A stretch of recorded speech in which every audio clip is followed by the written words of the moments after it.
नमस्कार विद्यार्थी मित्रांनो आणि वाचकांनो की according to Sachin Kiras theory of time compensation संपूर्ण जॉमेट्री जी आहे हे टाइम सायन्स आहे.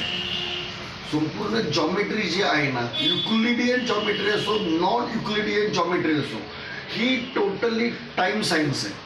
टाइम सायन्स आहे म्हणजे काय, कसं तर नीट लक्षात घ्या की स्ट्रेट लाईन आहे ना, जी स्ट्रेट लाईन ही स्ट्रेट लाईन टाइमला रिप्रेझेंट करते. Limit H tends to 0 sine H upon H is equal to 1. हे जे लिमिट आहे म्हणजे लिमिट एच टेन टू 0 हे कुणाला ॲप्लिकेबल आहे, हे एका पॉईंटला ॲप्लिकेबल आहे. जो पॉईंट असतो त्या पॉईंटचं अस्तित्व लिमिट एच टेन टू 0 याचा अर्थ अस्तित्वाचा अभाव. तर पॉईंटला हे फॉर्म्युला जो लिमिटचा जो बेसिक फॉर्म्युला आहे limit H tends to 0 sine H upon H is equal to 1, हा जो आहे ना, हा एका टाइमला हा रूल हा फॉर्म्युला जर कोण फॉलो करत असेल तर ते स्ट्रेट लाईन फॉलो करते.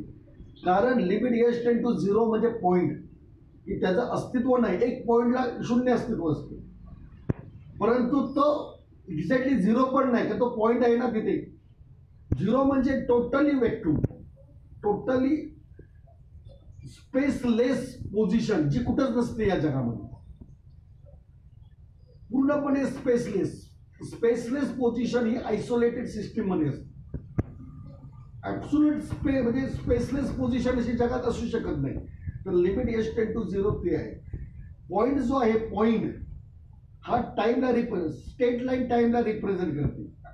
आणि एच तो पॉईंट मिळून सेकंद आणि टाइम बनलेला असतो ना, जी स्ट्रेट लाईन जी आहे ती टाइमला रिप्रेझेंट करते. पायथागोरस राईट अँगल ट्रायंगल जो आहे ना, हा टाइम ट्रायंगल आहे. त्याच्यामध्ये एक्स ॲक्सिस जो आहे ना, एक्स ॲक्सिस हा ॲब्सोल्यूट टाइमला रिप्रेझेंट करतो, वाय ॲक्सिस हा डिफरन्शिएट टाइमला रिप्रेझेंट करतो. पण त्याचं जे प्रोजेक्शन आहे ते एक्स ॲक्सिसवर आहे, त्यामुळे time is always absolute.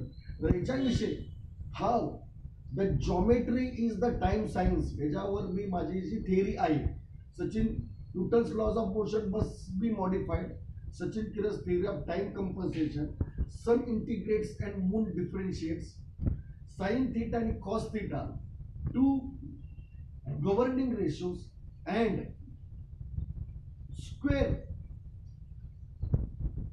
Sun creates the square and moon creates the rectangles. Straight line आहे ना, स्ट्रेट लाईन जी आपण इंटिग्रेशन मध्ये जो फॉर्म्युला वापरलेला आहे ना, summation area bounded by the curves, त्याच्यामधल्या ज्या लाईन्स आहेत ना, या पॅरलोग्राम आहेत, सॉरी या रेक्टँगल आहेत. आणि स्क्वेअर जेव्हा डिफरन्शिएट होतो तेव्हा रेक्टँगल होतो. स्क्वेअर सन क्रिएट करतो आणि मून जेव्हा तो स्क्वेअर डिफरन्शिएट होतो तेव्हा तो रेक्टँगल बनतो. आणि या सगळ्या लाईन्स काय आहेत, या रेक्टँगल आहे. आणि जेव्हा टाइम डिफरन्शिएट होतो तेव्हा स्पेस क्रिएट होतो. टाइम जेव्हा डिफरन्शिएट होतो तेव्हा स्पेस क्रिएट होतो. आणि जो डिफरन्शिएशन होतं ते डिफरन्शिएशन म्हणजे काय, की दोन टाइम ऑफ रेफरन्स. इथे दोन टाइम ऑफ रेफरन्स आहेत. कुठल्या, सन आणि अर्थचे एक टाइम ऑफ रेफरन्स आहे आणि अर्थ आणि मूनचे एक टाइम ऑफ रेफरन्स आहे. सन आणि अर्थचे एक टाइम ऑफ रेफरन्स आहे आणि अर्थ आणि मूनची टाइम ऑफ रेफरन्स आहे. तर या दोन टाइम रेफरन्स डिफरन्शिएट होत असतात. सर्वात टाइम रेफरन्स कशी असते, सन अर्थ आणि मून. सन अर्थ मून ही जी असते ना, जी पौर्णिमेला जी पोझिशन असते का नाही, ही ॲक्च्युली टाइम ऑफ रेफरन्स एकमेकाला अलाइन होत असतात. अमावास्येला टाइम ऑफ एक कॉन्ट्रास्ट होतात, ज्याला आउट ऑफ फेज बोलतात, ज्याला फिजिक्सच्या भाषेमध्ये आउट ऑफ फेज बोलतात.